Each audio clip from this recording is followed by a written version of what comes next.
kwentong aking isasalaysay ay patungkol ng kalusugan.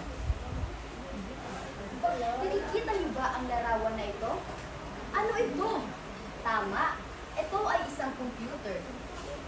Mayroong mga batang palaging nagpo-computer at napapabayaan na nila ang kanilang pag-aaral.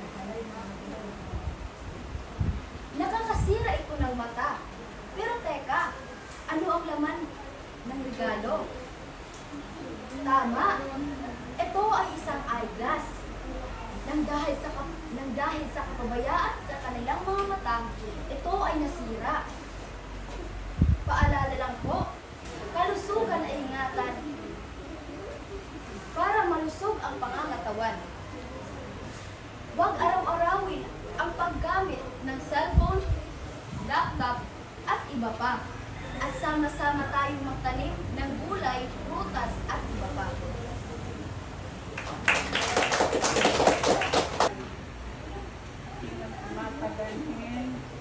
And may the certificate, third place. 3rd place. 12, number 93.13%